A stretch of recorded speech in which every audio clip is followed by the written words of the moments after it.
Good day, good afternoon, good evening, depending on where you are. My name is Emeritus Valeri, and because of an unforeseen event with Camila Movada and Zella Moglansky, I will host our meeting today. It is with great joy that I welcome all of you to our fourth meeting of the series of seminars, Technologies of Presence in Times of Absence.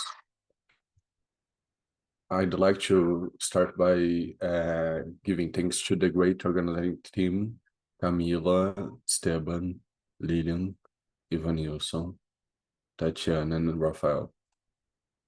Besides, a special thanks to Andrea Ficker by contributing with the simultaneous translation, and to Marcelo Gontijo for creating the event's visual identity.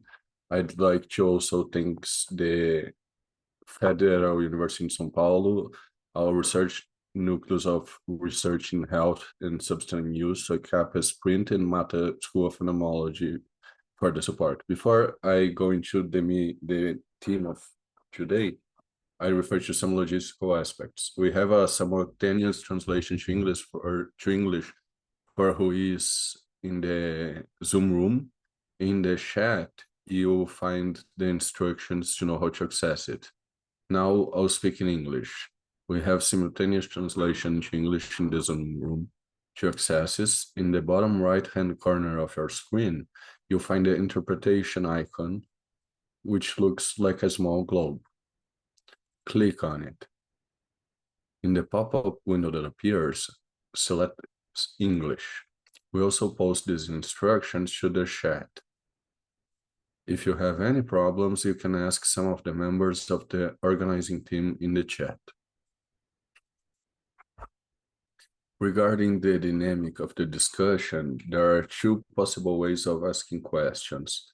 The microphone will be opened after the presentation, but if you prefer, you may send your question by writing in the link, which is also in the chat.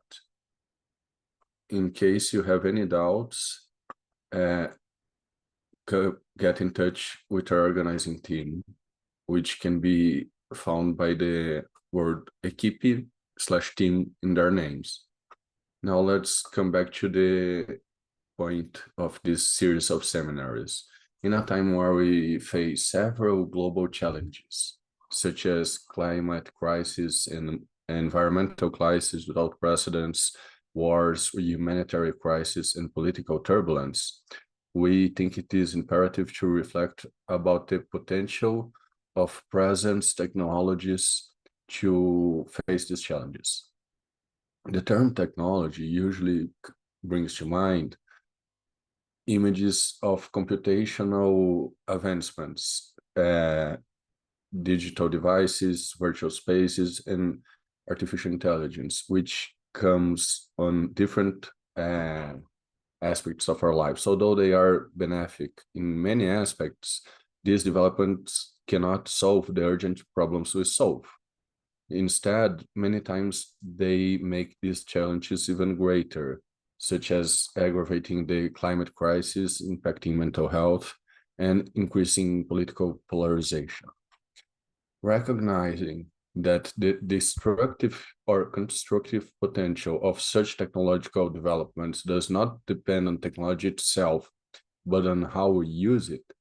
Our objective is to emphasize that certain human practices that allow us to develop a profound comprehension of our bodies and minds are also technologies in themselves. These practices can reshape our relationships with environment, including our relation with technological artifacts, as well as with others and ourselves.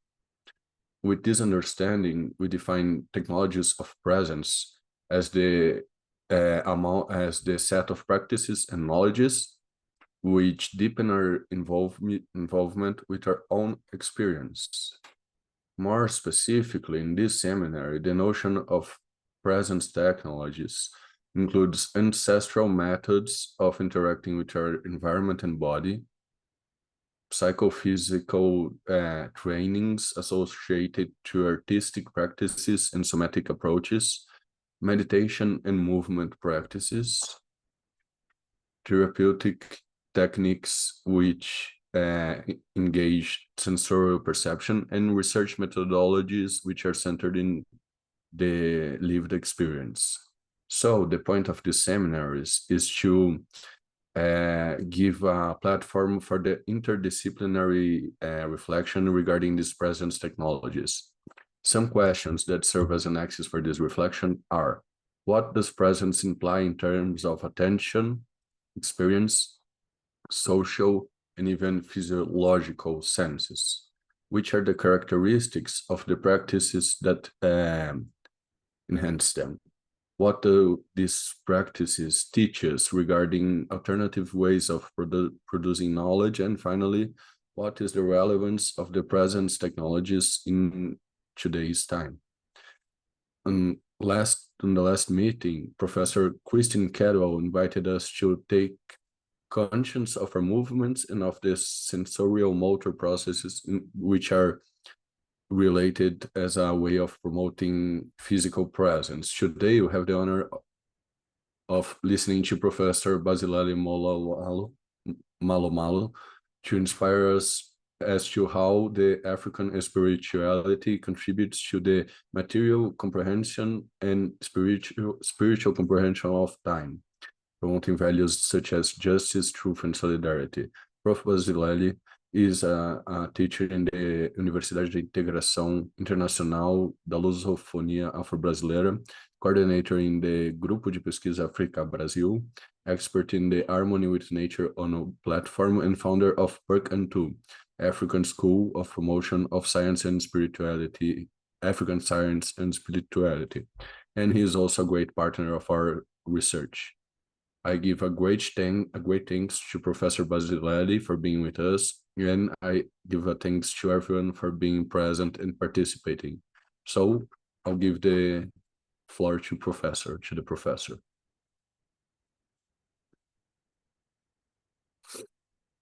Thank you a lot, Professor Emerita. Thank you to the team, everyone who prepared the collective for this moment of reflection, oriented to ourselves as people, to our connection with Mother Nature, with the universe. And it's been very nice being able to provide to Brazil, to the world, through our universities, our groups, our institutes, right, this very precious time. In the same way, I'm also thankful for the collaboration and reflection here. And also I'm thankful for everyone who is participating and accompanying us. The team we have chosen when we met with Professor Emerita, usually I sleep and things come to me in dreams when you feel that you are connected to the moment. And in the second place, with the things I do. Even when we are in the academic world, we try to develop other sensibilities. Our body acts in this way. It's what we talk about, an intuition at night, a dream, but on my part, I can guarantee that a lot of what I do in the academic field come to me. Those texts, they are processed in several ways, not only by rationality, so that when I was invited to this beautiful seminar of technologies of presence in times of absence, it soon came to me the theme that I proposed to think about time and its relation with Kitembo, the same concept I'm talking about, and the notion of emancipation, to select this field of the African science and talk about the African paradigm, how it tries to see this with this small selection I made, looking through. I'll talk about it as a divinity, if you will, but this ideogram, the reality that is in front of us, which we will talk about today. The material I tried to organize, I'm trying to point you a way that for me is a theoretical methodological practice, but also a life practice. Because in this paradigm, which I will talk to you about, we understand that science has a practical direction. African science has a practical direction dimension. So this African science in the writings of professors, such as our writer of African studies of this universe, which is related to the Egyptian term Kamita studies, the studies that come from Vale do Nilo. We understand that when you use the word philosophy, first it's a field of science of practice. So philosophy will compound this term.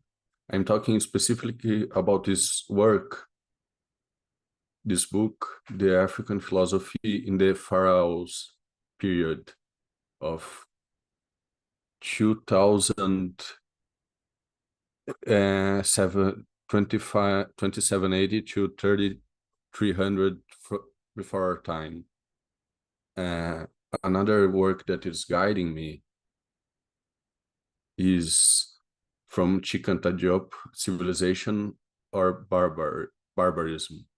There are some things I will quote during our dialogue. So in these two books, we are dealing with a field in African science, a paradigm, and they show us several fields of knowledge, which we know that Africa as the cradle of mankind is a territory of production of science and technology and so forth. And we are dealing with a very specific technology. So the thesis I will defend here, it is present in my latest work. The synthesis of what I will say, you can find here in a systemized fashion. In my work, Philosophy of Ubuntu writes how to develop the body conscience. So when we are reading these materials, it's always worth it to develop yourself. One thing I found especially, our African ancestors offered us a technology of ancestrality, if you will allow me, of immortality, basically.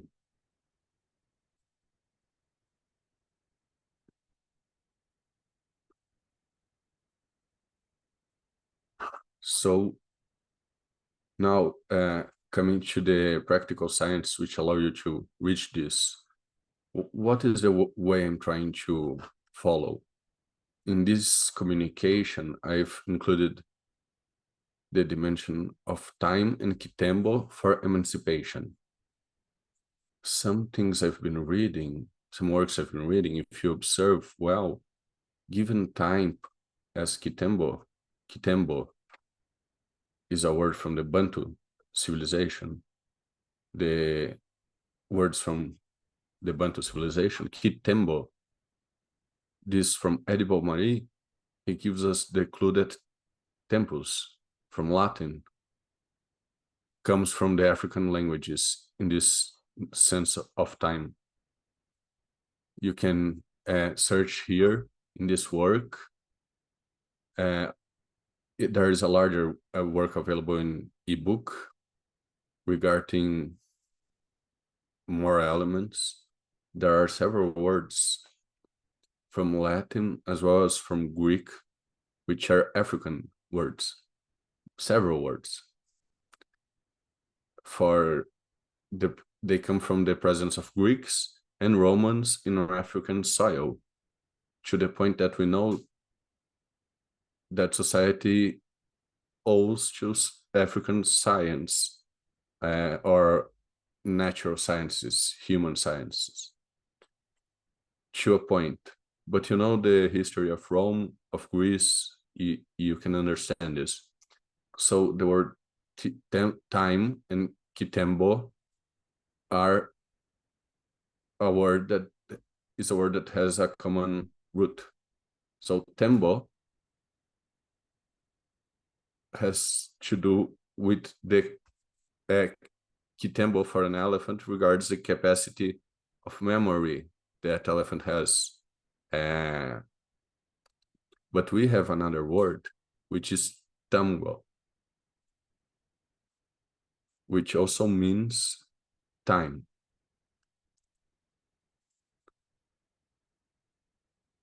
Which around the world, this term, tambo, something we have realized is that divinity, the creative divinity, it's a great ballerina, because divinity, understanding it as a point of start to the African paradigm, not at the level of a church, we are on the level of science as a primordial energy from which everything comes. So we're dealing with Big Bang, astrophysics, this world. So this greater energy is endogenous. So it is a great dancer. So tango, the dance tango, I'm still trying to work out the term Kitembo, because it also relates to tango in some level, the dance. So in this sense, so that we can bring it forward to my material, I'm coming from a concept I call bioepistemology. This bioepistemology is, I've been systematizing this terminology, but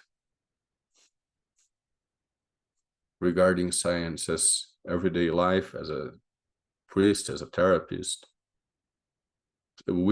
science as a principle, it should come from life and what I call into community, which is from life for life, so that it is not us. So our ancestors, they understand this. The into community, the universe community is our starting point, and then it goes to our relationships between people, and then all the movement we make from science, so that we can make it happen, it must go through an ethical focus, because its objective is to strengthen life. So if we are practicing a science, the African paradigm says that science should be placed in the service of humanity, of nature, and so forth. That's the idea, not the opposite. The opposite would be chaos, not recommended. So this is where we start. Now, it so happens that living in Brazil, there are several framings here. Besides the knowledge I execute, our platform, our therapeutic study schools about the African world, I felt a big need of going to a house of Orisha, a terreiro. The need to go to a terreiro, a house of Orishas. I didn't understand why I felt this need, but my body was saying it. So I understood that this terreiro, house of orixá, that I should look for, would be a terreiro Congo Angola, which was a choice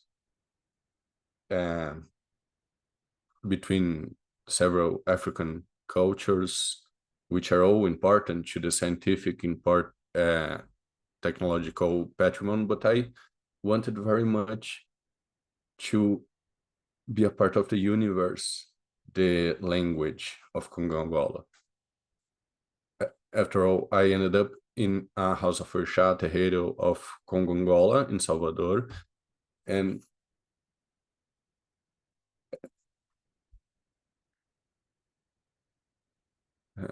regarding the translation, trying to take it slow, I forgot about the translation.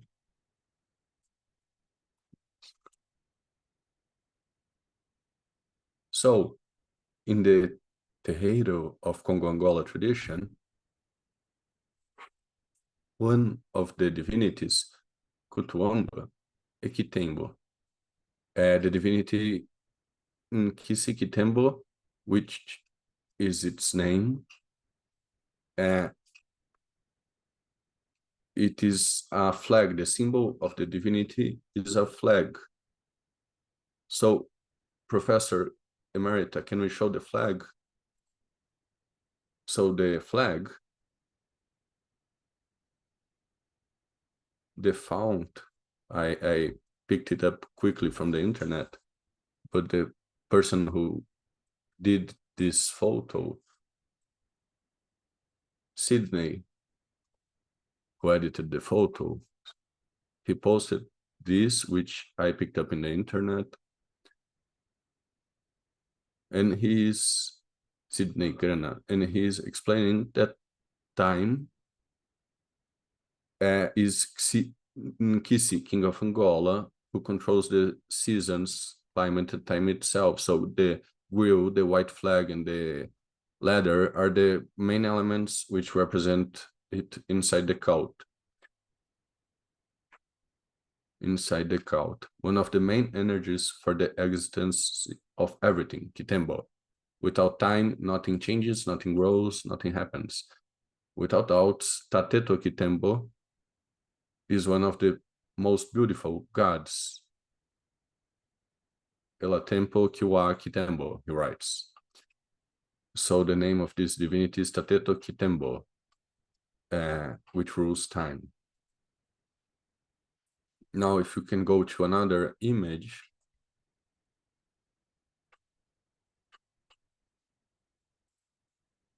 in the same studies, I will find studies regarding the divinity as a flag. So there's a text here, a text from the work I presented previously. The flag is up there. I think we can frame it there. There it is. So this is an ideogram, right? This is the ideogram.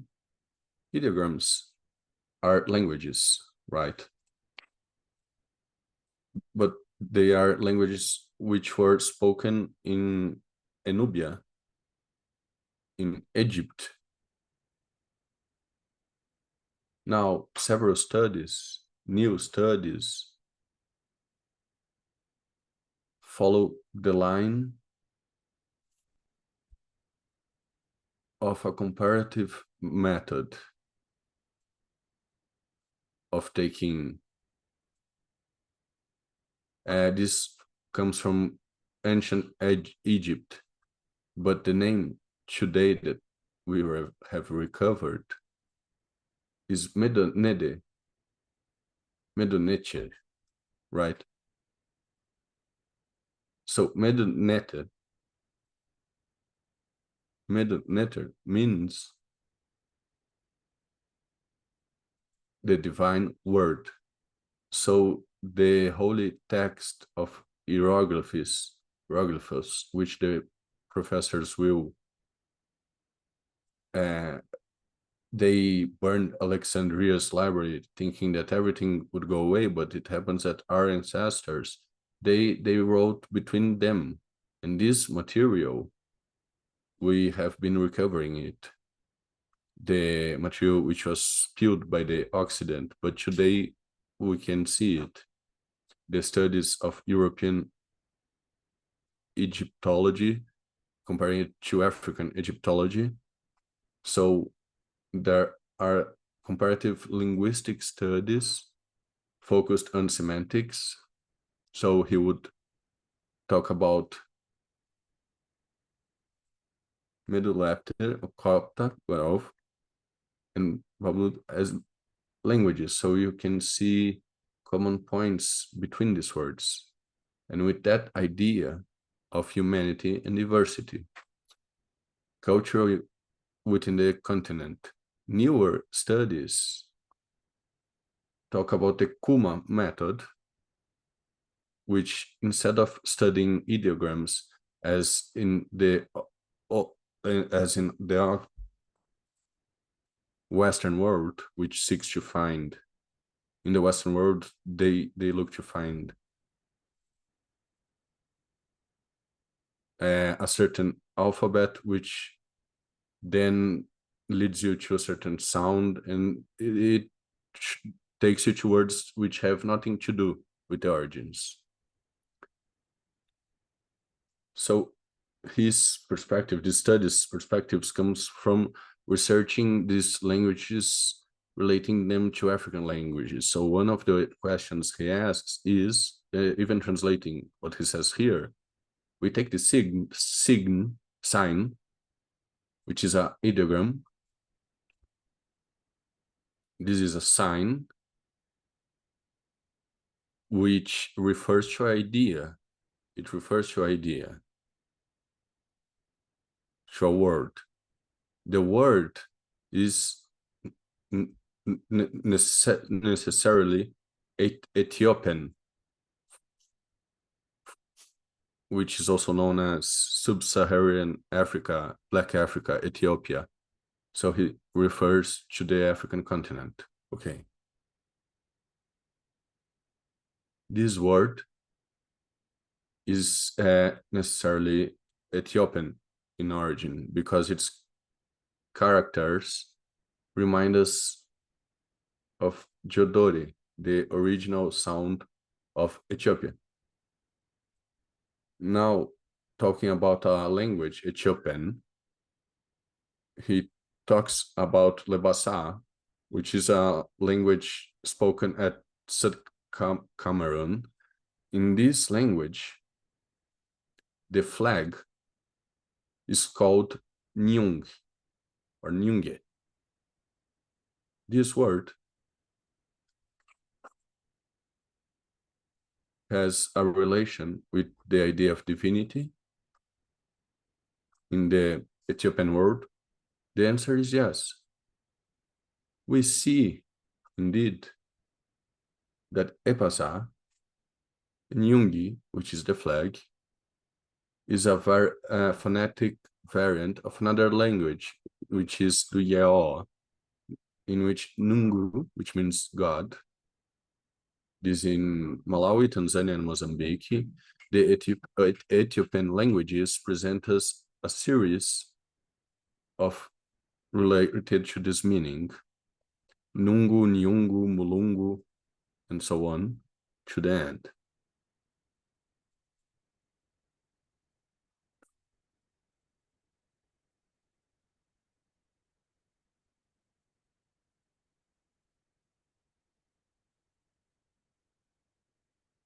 I'm sorry.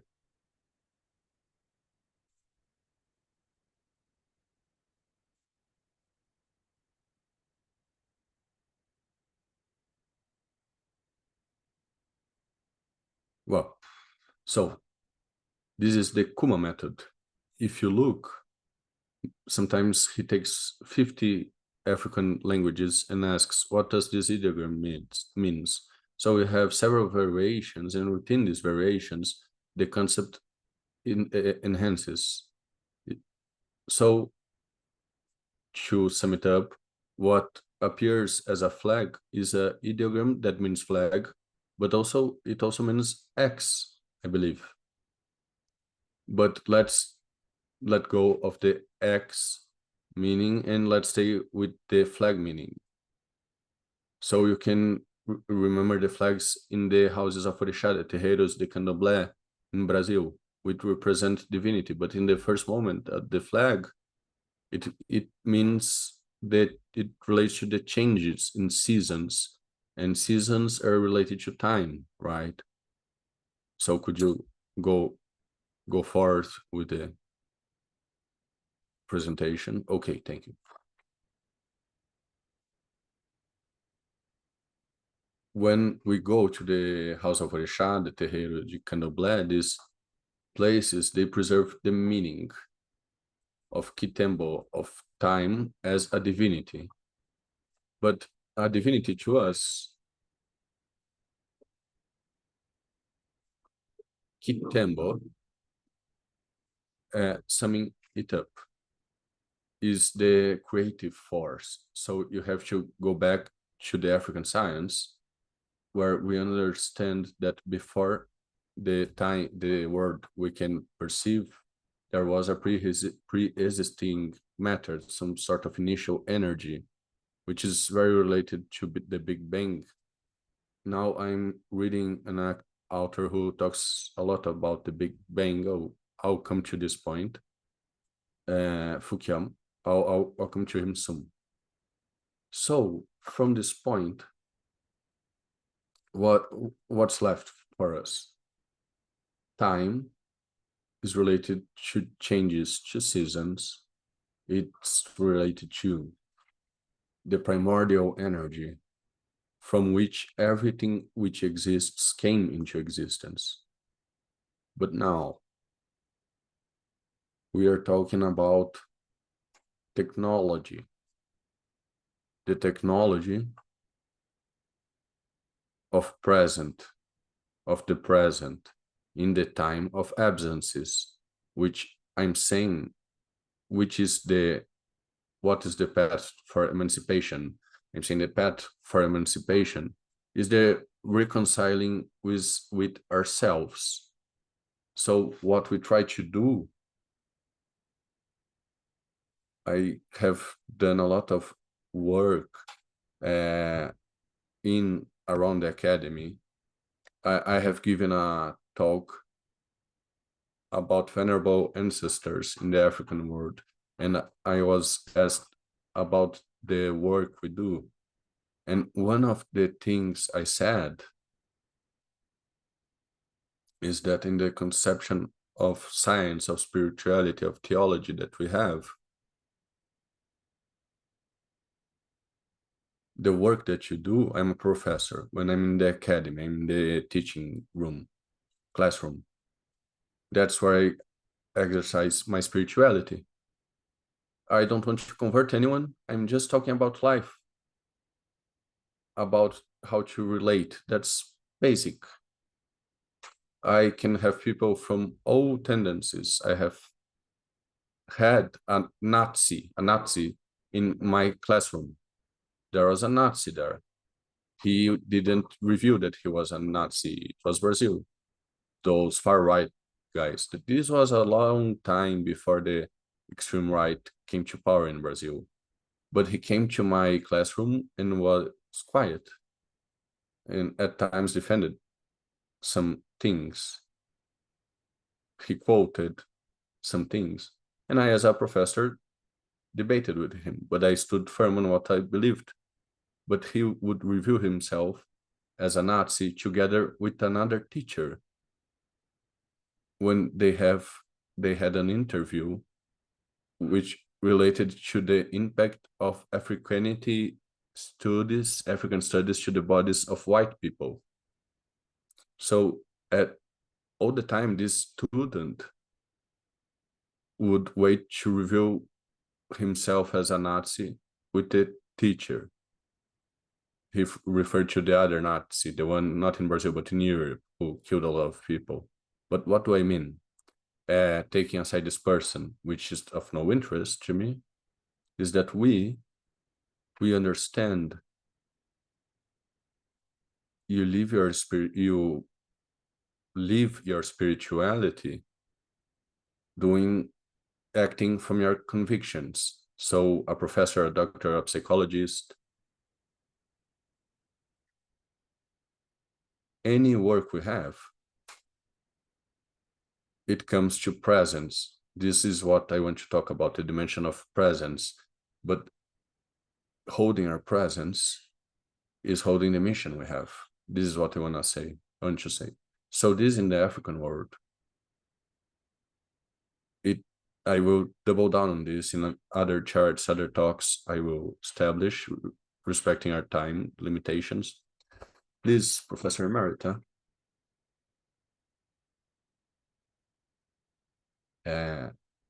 Open the presentation. I want to have this talk bringing the writing of Foucault and what we do.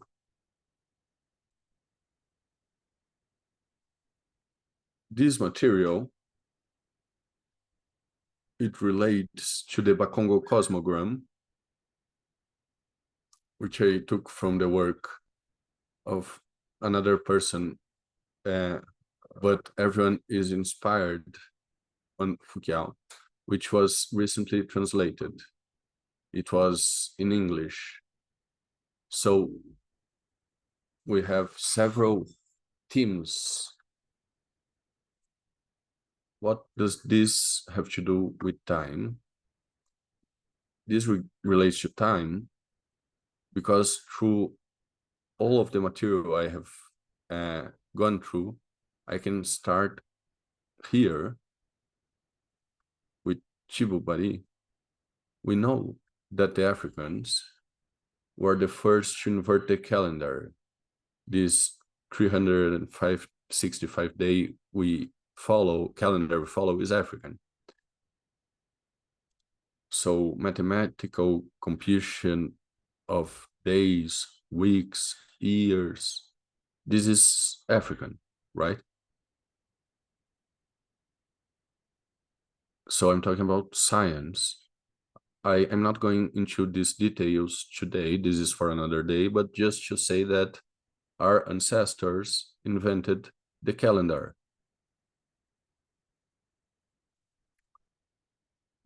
The one calendar for the moon, a lunar calendar, and a solar calendar. This happened after a lot of observation of the universe. So the African astrophysics had a crucial role in that time. Other peoples also have divisions, the weeks, the days, but the ways of managing, organizing time are very common and have a common element with Africa. Another element I found, another material from the Catholic University of Kinshasa, the Center of Studies regarding African religions. This was in a congress organized in 1996. There's a part which will talk only about time. I have the luck to have this material here at home. And there's a term they use for this. Let me check. African traditional knowledges, conception and management of time. So there are several chapters I found. One, I even remember it, I wanted to talk to you about it, from Professor Atane Sahan, the African conception of life, death, and beyond. So basically, he discusses the notion of time in African peoples, time, the axiological supports of the theme life and death in the African continent, the three aspects of this theme, right? Life, death, and beyond. This is what he talks about, basically. Then he discusses the theme of the clash of cultures, about how the West will colonize Africa and where this leads, but I'm not going into details now regarding this. Having said that, another important book, which the West called Book of the Dead, but it's not a Book of the Dead. The name of the book is Book na Saída, The Light in Day. The name of the book is Book of the Exit at the Light of Day. It has to do with this ideogram. It has to do with technology technology over time, which our ancestors will develop, which today we are recovering. So this that I am discussing with my students in the classes regarding African social sciences, the classical African, you can't talk about science without talking about everything that was produced by the ancestors, which is a material we're still recovering. So going back to Foucault, I've shown him here, but I'm taking my notes. This cosmogramma, in my other readings, he will call Jikenga. You can have several ways to read this. He has a cosmic way of reading this and an anthropological way of reading this, which means a way of reading that is connected to the human, but the human in its cosmic dimension, not the disconnected human being. So you have this way of reading it. What interests me is to debate the matter of time in these technologies of the present, looking through time. I'll get to that. So basically, and also, I also want to answer a few questions here. What does it mean to live, to exist? And what do you exist for? How does the African scientific paradigm conceives of this? So it is in a chapter by Foucault, which is called The V of Everything. So the conception of life starts, the first pass is called Vanga, which is the process of the making of life, which is on the lower part. Of course, the color, the yellow color,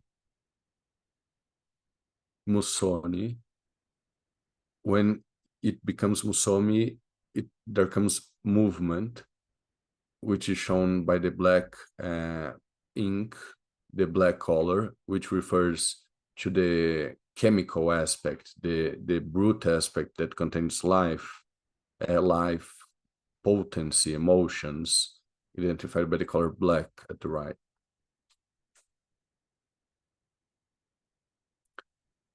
I have a few other ideographs, but following on this, the Vangama, the act of conceiving.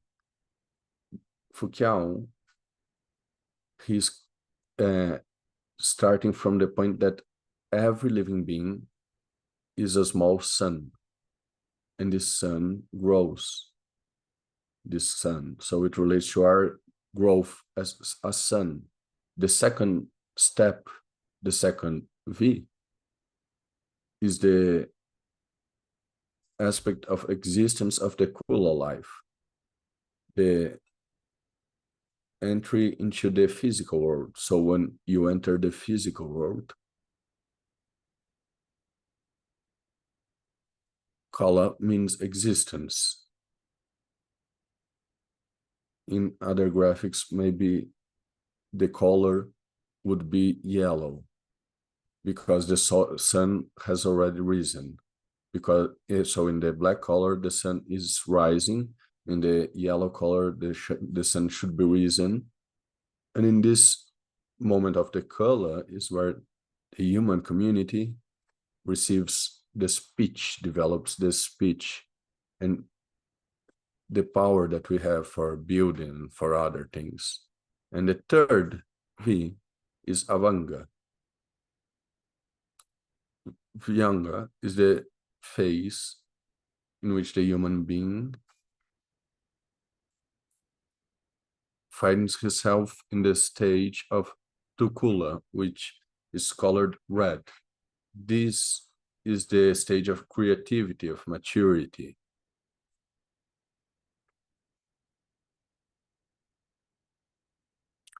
Tukula, this V,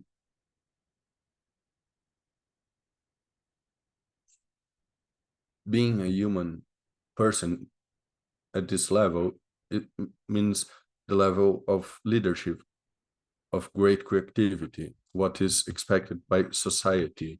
It is when you start to become a wise person, when you follow the ethical principles of living with others. In this stage, the human being that respects the moral, ethical code of his community can become a Fumi. A Fumi is leadership, but it's the same word we use to refer to the creative divinity, which is to say it is where you reach your own divinity. In other words, it's the process of the ancestralization of the human being to become an ancestor. It's a process of divinization, a place where you become a specialist in a few subjects and you can help the community. The last stage, the last V, is the entry into death, says Foucault.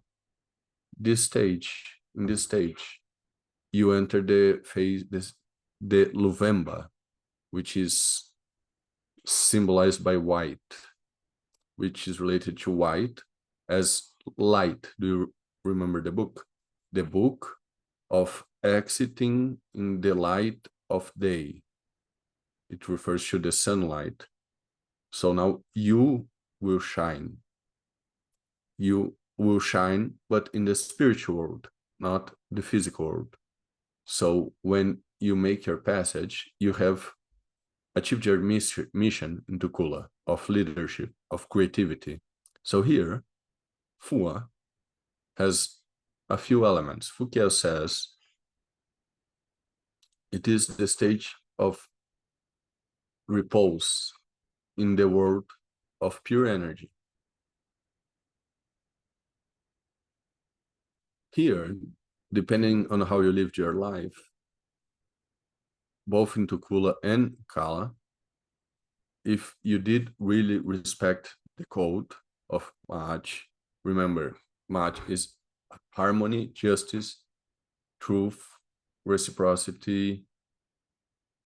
In other words, if you were a good person to others, to nature, to the universe, to your divinities, what is called the three elements, the cosmic, the human divine, which I call in my writings of two community formed by three elements: the community ancestrality divinity, the community universe, and the community Bantu of human beings. How did you relate to these communities?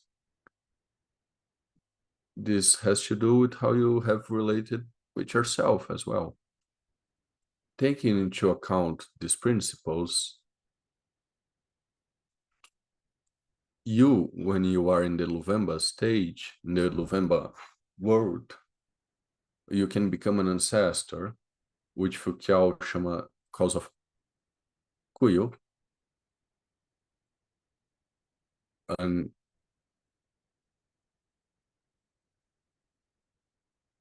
so you can become that ancestor depending on how you lived, which no one wants to interact with, no one wants to know about. He doesn't receive codes or he isn't remembered. The ancestor who didn't live in the present time will not be brought to the present time because he was not a good person. Now, when you have met with the code, you become the ancestor, which Foucault calls Kulu. This word, Kulu, is related in other languages, such as Unkolo, which means divinity. Of course, you have a logical dimension. I'll not go into that aspect, but here, in our paradigm, we say the following. People perceive themselves as sons or daughters of Orishas. Orishas are manifestations of the greater divinity.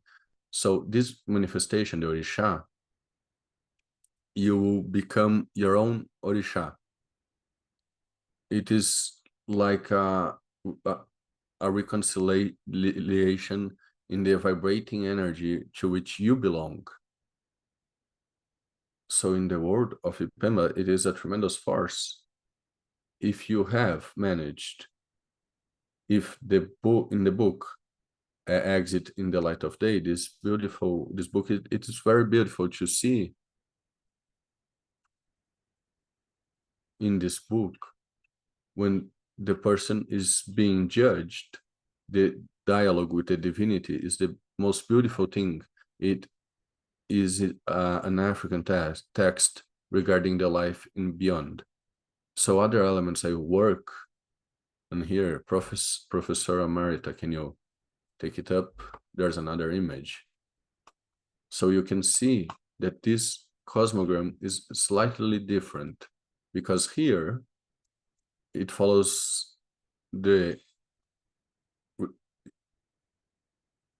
it is interpreted in a slightly different way. So you can see that the first EV, Kala, is black. It starts with black as a brute matter of birth.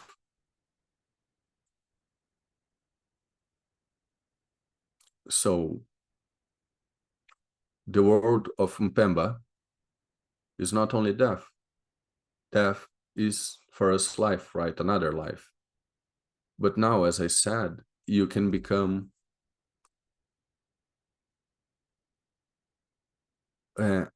one of two.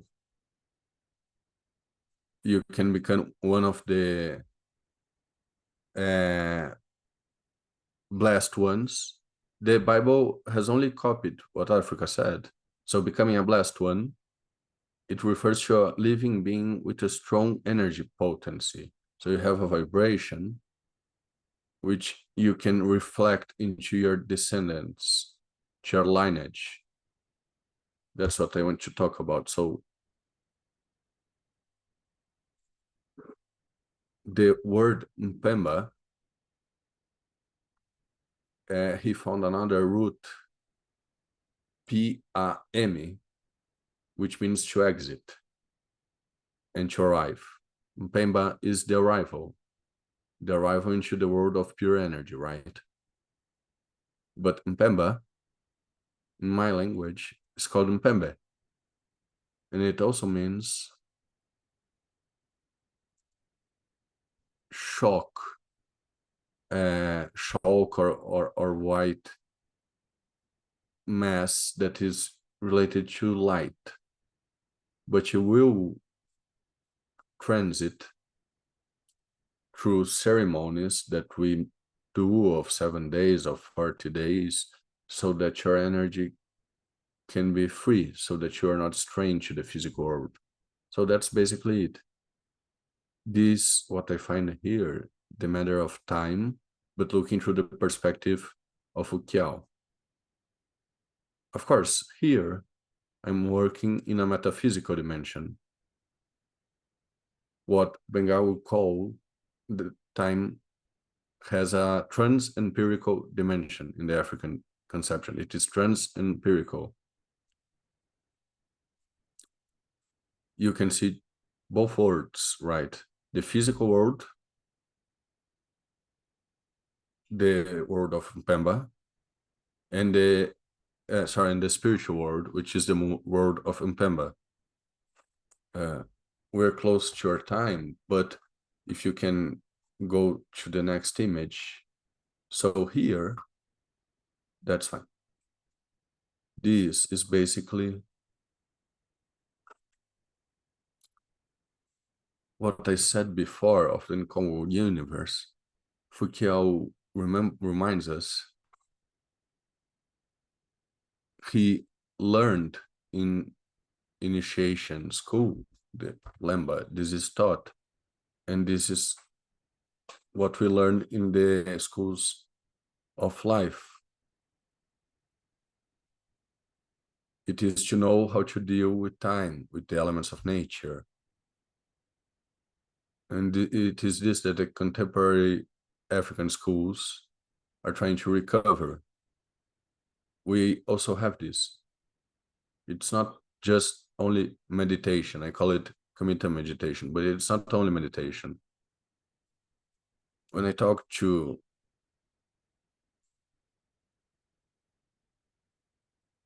a master of yoga, he said that yoga is a technology of bringing around consciousness, of awakening. But with the dialogue I'm conducting here, this was a basic research I conducted. I wanted to know what is yoga. The term we use, every way of meditating is a way of practicing yoga. This has origin in the Kemet, as is told by Ashbia. Ari, Anka, known as Hatha Yoga, are karmatic positions of power which came before preceded yoga. Arit, Aritu are chakras, are present powers that are present in parts of our body which can be motivated by meditating, which is Queen Fo. I don't know if her work is nearby. No, I'll take it later. She does a work that is focused on woman. I also, Professor, can you yeah, that's right. A little bit more. So this is hermeneutic I build. This is my conclusion. Meditating is to unite your heart, your lungs, to the controlling of your breath, to unite with divinity, with that which is most beautiful in yourself, your male and female energy, the representation of life in its fullness. And all of this is an act of devotion, which is made in an altar, in a sacred space, which awakens the divinity that is within you, that is you, and of which you are a manifestation. When you go to the school, or it said acceptance, basically came at what we learn.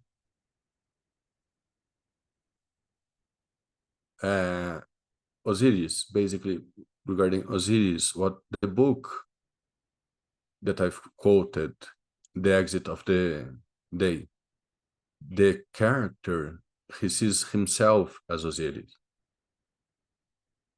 and so forth. So this dimension of Osirisation, of becoming Osiris,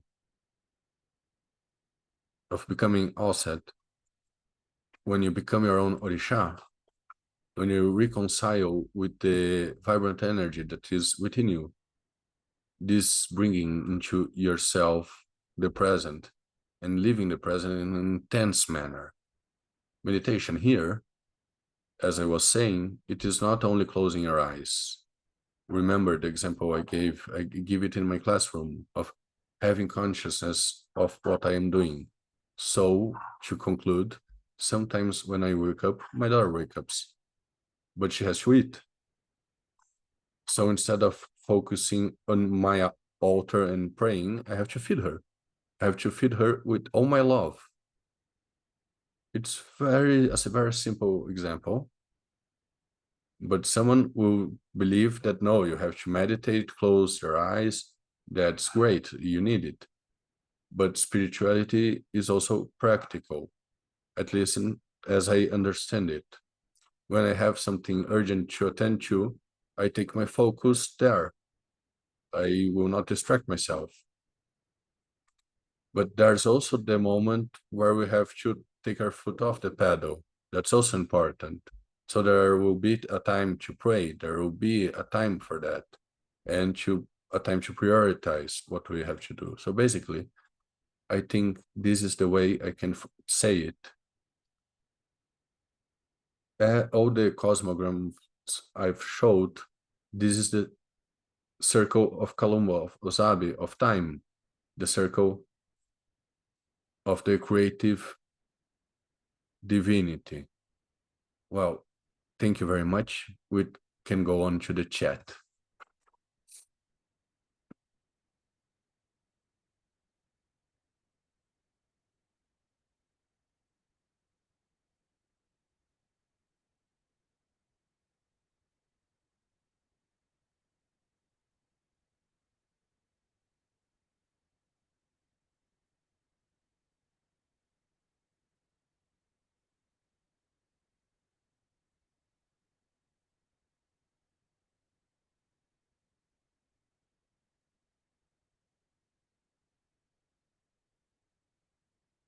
So now, if anyone wants to raise a question, there's a comment. Can I start? I'm very thankful to this father. We have been taking this path since 2012, learning from Professor Bas'Ilele and bringing this knowledge in a light, inspiring manner, connecting people. So I have a master here, although it's been a long time since I've had the opportunity to hear it. I thought, wow, it's always good to hear this.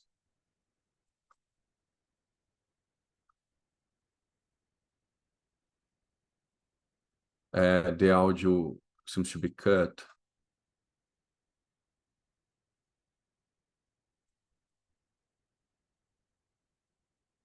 I was talking about the opportunity we are having of listening to Professor Bas'Ilele. The professor talked about a few very important points regarding being African. I will focus here in the cosmic being, which is the interconnected being, not a being which is cut off.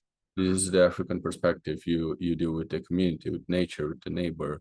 We live in a world where we don't even know our neighbors, our next door neighbors. The structure itself that is provided by this new world is totally different from the buildings we have. We live with people we don't know. We rush off to work. We live in a world that makes you pay for a funerary plan. When I found out about this, it makes you pay for a funerary plan and doesn't allow you to think about health. So this separation of a cut-off being that has to pay for the funerary plan, I don't know how it is in Congo, but until 2012, I had never heard the word funerary plan, this phrase. I had never heard it. It's this contextualization of the human being from himself. This lack of a cosmic vision brings a person to pay for funerary plans. So I'd like to hear from the professor. We know we're in a globalized world, there are new technologies with no frontiers. Us as Africans, do we have any possibility of thinking about the way as people in an existential perspective? Are we able to think about this? This is what I wanted to say.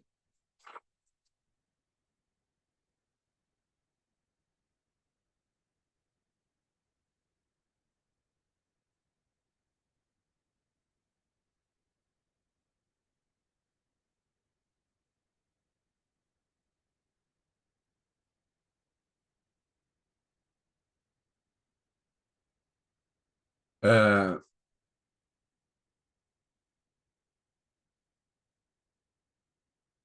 the professor was asking if you respond several questions at once or one at a time. So if anyone has another question.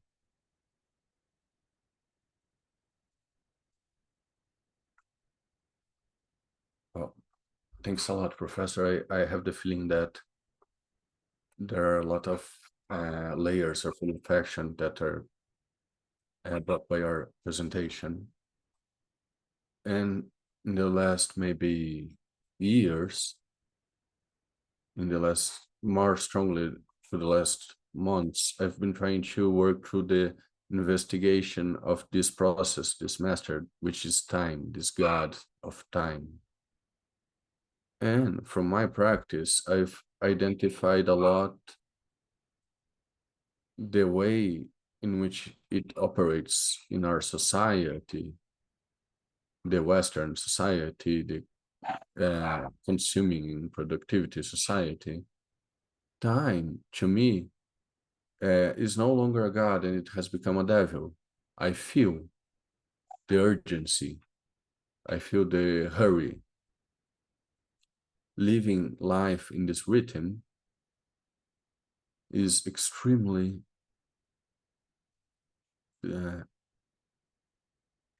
I'd say first, it's not healthy.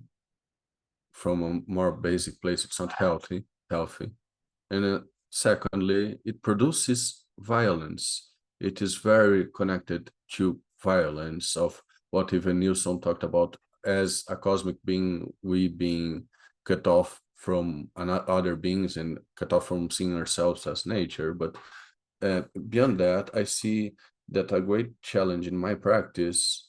I thought it was brilliant the way that professor presented that practice also means taking this to the classroom, also means taking this to taking care of your child. So it extends to that. But when you are overloaded, when time becomes your enemy, when it seems like you are running against, not when you're trying not to let time swallow you. So now, today I see time as something that produces violence.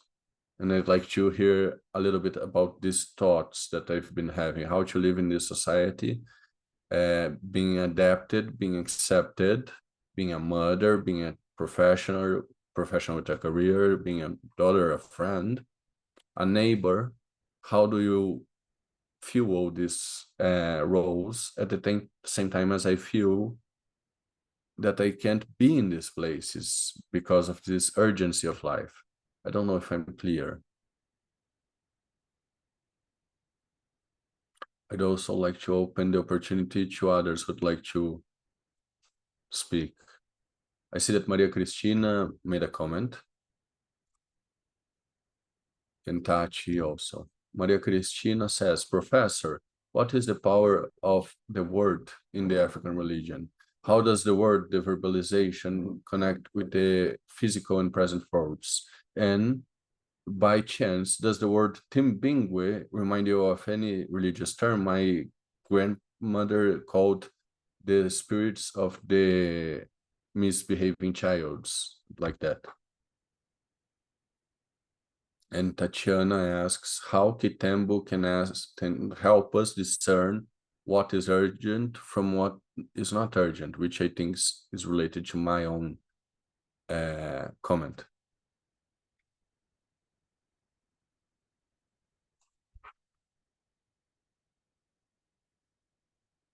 This dialogue that there's a common point in what Evanilson says, which relates to what Emerita also said, of going to the point of the monetizing, capitalizing of life, the life of consumption, consuming, and this has to do with this process of westernization, because to a point, the West, it always has this paradigm which places us in a different way of perceiving the world, especially relating to capitalism. We can take this to neoliberalism or other presentations, but that's the point. And the West built a way of dealing with time, which is very different from how this is done in Africa. A linear time, the human being has to run after the time, and at the same time, this time is capitalized. This is the common theme I'm seeing here. So in sociology, there is also a discussion about modernity and post-modernity, which also relates to this, but I'll try to reflect about a few examples. I've been living in Africa and I've lived here. The funerary plan Vanilson mentioned. If you go to the book of Exit to the Light of Day, we're talking about the process of funerary process. And generally, the richest people, the people who had means, they had to provide for a funeral, which at times would turn them into pyramids. The pyramids would be of pharaohs, because a pyramid is a representation of divinity here in earth. So we have to know about these mediations. A king or a queen, the power is sacred. But at the same time, when the king or queen have this place of sacredness, you also have obligations, you have rights and obligations, especially protecting your people and their safety. This is expected from a king, a queen, a pharaoh. So they had resources. They created a huge technology in the means of preserving their own bodies. Today, we are seeing a lot of material that comes from these pyramids. And these pyramids were not just funerary places. It was also related to time. It has other roles. But even so, it's a different logic, because we are talking about a society of unequal people. Some had resources, some had not. But you were not yet in the capitalization of funerary rights. This comes from the West, capitalizing on funerary rights, and life is capitalized to the point where we have to have a health plan, a life plan, a funerary plan. Other sides dealt with this in other manners when people got sick or something like that. And what I have seen, one time I was scared when Seneca Chasa went to live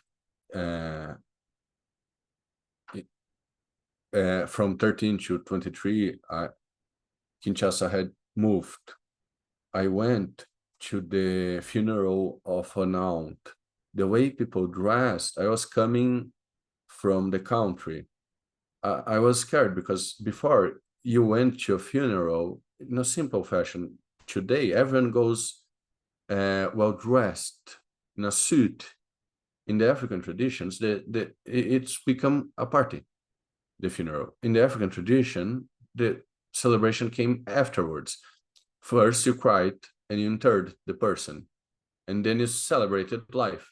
But now it's on its it's on its head. It's turned on itself. It's become an industry, and if you don't have money, you can't achieve this. It's different. In Brazil, the state provides, but even so, you have to pay. So it's a capitalization of life. See where we have what we have come to. Even in big cities, we still bury our dead in a way, a urban way of respecting traditional ideas. Supposedly the same way we dealt with death before, but there was a very negative transformation in the sense of the capitalization of life. And these masses, which are imaginary, and this affects our way of being African, the aesthetic, the cosmetic, the appearance is more related, it seems, than the right as it was. But this is not lost. Everyone knows that the person who died, we still know the importance of the right, but the negative impact, if there are Christians here, don't take me badly, but the colonial state and the colonial church had an impact in the way we organize, to the point where ways of being married, you are married 3 times. You are married in the state, in the church, and in the tradition. There are 3 times you're married. The rites, the traditions are very modified. So if there's not a priest, if there's not a pastor, that's a problem, right? There are several other elements. We're dealing very badly with death. This is a brutally negative transformation. If you take the country as that has some funeral rites, like in Ghana, they recover the tradition, but they capitalize on it. The people who carry the coffin, you have the dimension of the tradition because the person has the passage, but the family is concerned about the ancestralization of the person, which is not cosmetic. It is a deeper act. You need to connect. But now people, I think now the August the 1st, where I was born, people would go to the cemetery. But even so, people were scared because they were taught not to deal with death. In the Christianism, you are taught not to deal with death. What I'm trying to say, I can bring more examples, more practical examples. When my father did the passage, I brought him very strongly in my memory. My father is not gone. Every day in his birth, I organize to offer him food. I talk to my father. I say to other people in my family that I'm talk to my father. I speak with him. They think I'm a witch. I'm partly sin because of this. But what I'm trying to do is only to ritualize my father for the good things he did, to immortalize him. That's how I'm doing. My mother is still a living ancestor. I give the example of my parents because of the example they gave to me. As I said, I had a round table about venerable ancestors. If the ancestors were not example, I would erase them. This is common in the diaspora. We can perceive this. There's also a discussion of, oh, if the person was bad, what do we do? because the bad also has a point, but that's a whole nother discussion. Think about a decent person, because this notion of good, bad, complicated. But think about a certain measure of ethics. But when that energy is bad for you, and I know a lot of people who went through violent situations, especially women, when is that father going to become an ancestor? That's complicated. We will venerate a bad person. You can't do that, because what about the energy you're bringing, and what is the end of what's the point of that energy, of bringing that energy? But the good energy will flow. So dealing with time, Professora Emerita, as you said,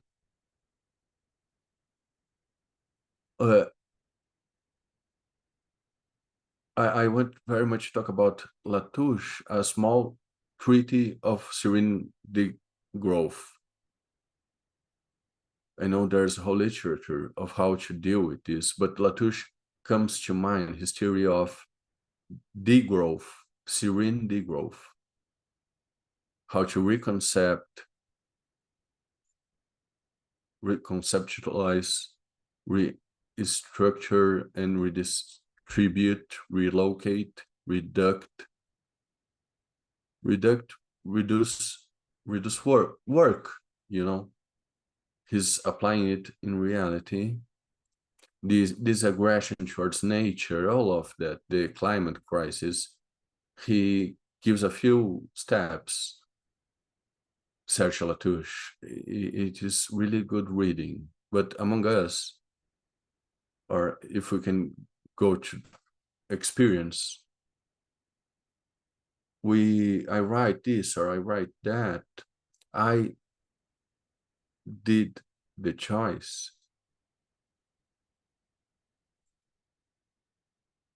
I made a choice of not working to death. I'm gonna write this, I'm gonna write that, but I'm not gonna work myself to death. This is a decision I made. Once, when I lived in Ceará and worked in management, I didn't have time for anything, and I left management so I could deal with the research group and do things that give me pleasure. But I kept living in the university through that which gave me pleasure. And then our daughter was born. My daughter was born. She found me at 50. And I think if she had arrived when I was 40, she would have suffered, because I never had time. But after, post-COVID, when I went to these meetings, it was very tense. And I said, you know what? I'm not going into that. I disappeared. I'm going to take care of myself. I'm going to take care of my daughter. I'm going to give the classes, do my obligations, but I'm not going to go to meetings that just make me feel bad. So people started coming after me. And I said, guys, if you want meetings that will stress people, I will not be a part of it. But if you have ideas and a talk, we either make it a human process or everyone will be sick. I'm talking also about universities and other spaces. So there's a point where we have to make some decisions. We who deal with the fields of therapy, and this is also meant for me. We have to take the foot off the pedal. So there was a time, my master in spirituality, one thing I admired in him was his patience. In this paradigm, Kitembo has to do with Malebe, which you see in the songs, which refers to the slow time, the ancestral time. Why run? So when you see older people, when a person reaches the level of wisdom, he searches for a slower rhythm, the slow time. We need to just waste time. when you take the dimension of capitalization of time in this provocation, the matter of violence, there's a very strong reflection. Achille Mbembe brings a very good relation in his books. Some of his books, he will talk about the Constitution, the Western Constitution. There's another author, I'm forgetting her name, about the Black Knight or something like that. But Achille Mbembe, he starts from the idea that the processes of enslaving people will leave stains in the way that Western capitalism organizes itself. It's organized around violence. So he affirms that the Black man of yesterday is like today the worker is the Black man of yesterday. Yeah, exaggerating, of course. But Achille Mbembe, he starts recurring to within the African paradigm. He started to focus in this paradigm of hearing, listening to Mother Nature, listening to other rhythms. But in the case of Kitembo, it's malemba, malembe, to know how to move slowly in another rhythm. Our ancestors are the technology is being recreated in the diaspora, the technology of enslavement. Let's not forget that capoeira, batuque, these technologies, the drums, this is all to relieve the body, to reconnect yourself. That was the point of these things. Spaces of candomblé were meant to heal the bodies, not just as praying places, but they were meant to look out for health of the people. So when you say house of Orixá, terreiro, when you go to a terreiro, it's another rhythm.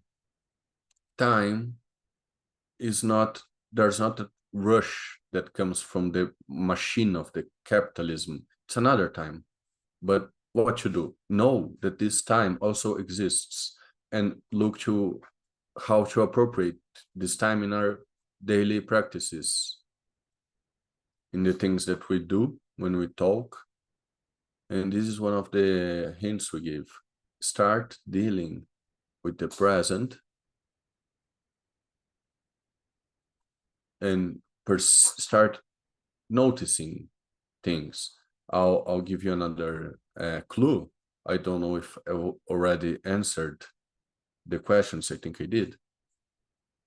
Tatiana and Christina, if I did not answer, tell me. But I'd like to give an example. My master, when he was initiating me here in Salvador, today he made the passage. He took me to the beach and we would sit down to hear the sound of the ocean, sometimes for 15 hours. When the party of Iemanjá happened here, when he was leaving, we went to the party of Iemanjá in the Rio Vermelho in Salvador. Today I'm in Tapuan, that at the time I lived there. We left from 8 to 18 hours just listening to the sound of the sea. Just listening to the sound of the sea. So you have to take your foot off the pedal. Malabe, malabe. This dance, this rhythm. When we really do this awakens our energies. I know there's a whole layer of other things. So taking consciousness, acknowledging the way you eat, and doing exercises, which can be yoga or meditation or prayer, song.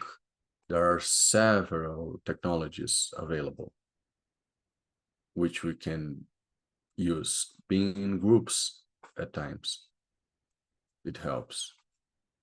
So this is what I can say about that right now. Wonderful, Professor. I am very thankful for your generosity in sharing all of that.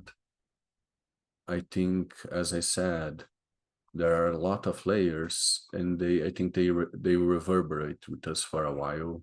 So I'd like to give a huge thanks to your presence here. And it is very interesting, the connection, the way, the path we took in this seminar, because our next person who will speak here will speak about capoeira and about the dance movement therapy, practice and presence. That's the theme of our next meeting in the October 1st. So it will soon be available. You can find it here in the chat, and we'll make it available later for whoever wants to join. So I think we will stay here. We are at our time, but again, thanking everyone for their presence. The video will be saved for whoever wants to watch it later, and we hope to go on in this path, Professor Bas'Ilele, always collaborating, always learning together. Thank you a lot, Professor. Thank you, everybody. Goodbye.